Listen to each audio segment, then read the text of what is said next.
খবর এলো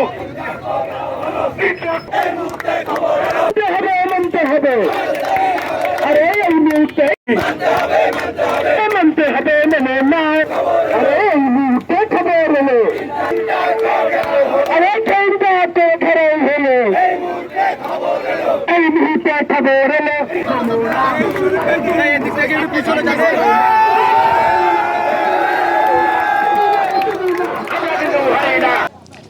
আপনারা জানেন আমরা দীর্ঘদিন ধরে বোলার পাইপলাইন গ্যাস দেওয়ার জন্য বলে আসছি, সরকার এটা কানে নেয় না।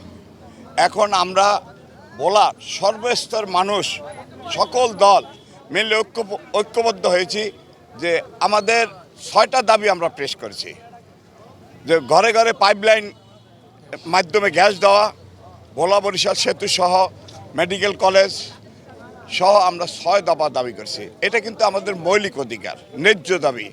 এই অধিকার দাবি আদায়ের লক্ষ্যে আমরা ঐক্যমত্য হয়েছি।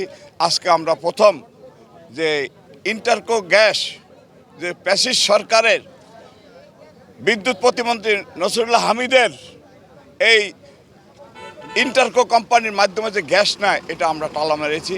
যদি পরবর্তীতে যদি এখান থেকে একটি গ্যাসের সিলিন্ডারও বের হয়, এই দায় দায়িত্ব এই ইন্টারকো কোম্পানি বহন করে। যতদিন পর্যন্ত আমাদের দাবি না আদায় হবে, ততদিন পর্যন্ত এই গ্যাস নেওয়া বন্ধ থাকবে। এবং আমরা পরবর্তীতে আমরা যে সরকারের আমাদের এই পদক্ষেপগুলি সরকার কিভাবে নিচ্ছে, সেটা আমরা চিন্তা ভাবনা করে পরবর্তীতে আমরা আবার সভা করে পরবর্তী কর্মসূচি ঘোষণা করবে। আপনাদের সকল আমরা চাই আমাদের যে দাবিগুলো, এই দাবিগুলো সরকার খুব দ্রুত মেনে নিক এবং আমাদেরকে বলুক যে তোমাদের এই দাবিগুলোর আমরা একদিনে তো আর মেডিকেল কলেজ করা যাবে না, একদিনে ভোলা বরিশাল সেতু করা যাবে না, কিন্তু সরকার আমাদের কোনো প্রকারই ভ্রুক্ষেপ করছে না। এই জন্য আমরা আজকে ইন্টারকোর গেটে তালা মেরে দিয়েছি, যে সরকার আমাদের সাথে বসে ইন্টারকোর তালা মারার আরেকটা কারণ হলো ইন্টারকোর এই গ্যাস দিয়ে অনেক কিছুই চলে, আমরা জানি মিল কারখানা চলে, এখান থেকে একটা চাপ প্রয়োগ করার জন্য সরকারকে আমরা এই জন্য তালা মেরে দিয়েছি। ধরে আমরা এখানে তালা মারতে আসেনি, বলা আমরা দীর্ঘদিন পর্যন্ত আন্দোলন করে যাচ্ছি, কিন্তু আমাদেরকে প্রতারণা দিচ্ছে।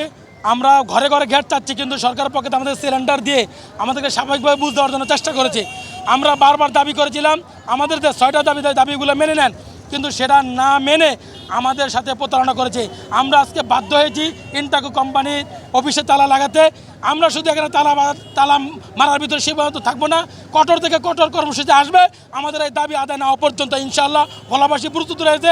এখানে কোনো দলের নয়, দল মত নির্বিশেষে সকলে আমরা আন্দোলন করছি, আরও আন্দোলন চালিয়ে যাবে ইনশাআল্লাহ। ধন্যবাদ। আমরা ভোলাবাসী আমাদের 6 দফা দাবি এবং 6 দফা অধিকার আদায়ের লক্ষ্যে আমরা আজকে বিক্ষোভ সমাবেশ শেষে ইন্টারকো অফিসে তালা মারার জন্য এখানে এসেছি। আমরা আজকে তালা মেরেছি। ইন্টারকো যদি আমাদের কথা অমান্য করে, গ্যাস নেওয়ার চিন্তা করে, আমরা সেটা প্রতিরোধ করব এবং দায়ের দায়িত্ব ইন্টারকোরই থাকবে।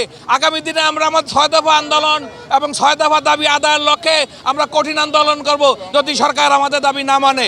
আমরা আমাদের কঠোর কর্মসূচিতে যাওয়ার আগে আমরা আমাদের যে প্রতীকী কর্মসূচি ছিল ইন্টারকো গ্যাস কোম্পানিতে তালা দেওয়া, সেটা আমরা দিয়েছি। এটা থেকে সরকার একটা মেসেজ বুঝে নেবেন। যদি আমাদের দাবিগুলো না মানা হয়, আমরা কিন্তু প্রতীকী কর্মসূচি থেকে বেরিয়ে স্থায়ীভাবে ইন্টারকো কোম্পানি বন্ধ করে